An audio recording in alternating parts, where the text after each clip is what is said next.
स्वर्गीय रमणलाल पारख स्मृती दिनानिमित्त कासारे येथे मोफत नेत्र तपासणी शिबिर, 160 रुग्णांची तपासणी, 30 जणांवर होणार मोतीबिंदू शस्त्रक्रिया।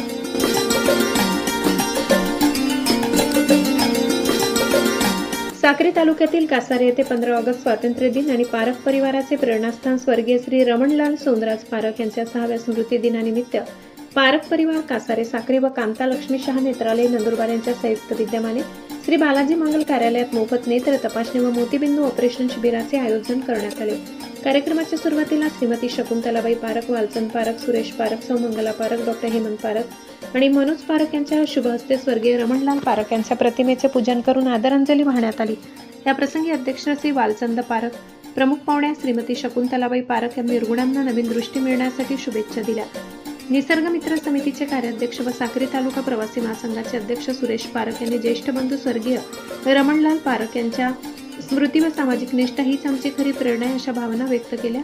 तर सौ मंगला पारख यांनी शिबिराबाबत सविस्तर माहिती व सूचना दिल्या। कांता लक्ष्मी शाह नेत्रालयाचे प्रमुख अभिजित खेडकर, नेत्ररोग तज्ज्ञ डॉक्टर अर्चना वडवी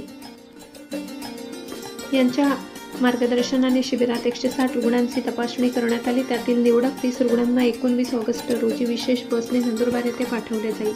तेथे जाण्या येण्याची सोय, चहा, नाश्ता, जेवण, लेन्स टाकून मोतीबिंदू शस्त्रक्रिया आणि शस्त्रक्रियेनंतर 7 व 30 दिवसाची तपासणी या सर्व सुविधा मोफत पुरविल्या जाणार आहे। सुरेश पारख, सौ मंगलाताई पारख व पारख परिवाराने आयोजित केलेल्या शिबिराला श्रीमती शकुंतलाबाई पारख, उद्योगचंद वालचंद पारख, सौ सुशीलाबाई पारख, डॉक्टर हेमंत पारख, सौ कांता पारख, सुरेश पारख, सौ मंगला पारख, मनोज पारख, विजय पारख, गिरीश पारख, धीरज पारख, वेदांत पारख, मोहन देसले, पप्पू शिंदे, अभिजित खेडकर, अर्चना वडवी यांच्यासह परिसरातील नागरिक व रुग्ण मोठ्या संख्येने उपस्थित होते। Bureau report, Sakri. सहसंपादक अनिल बोराडे।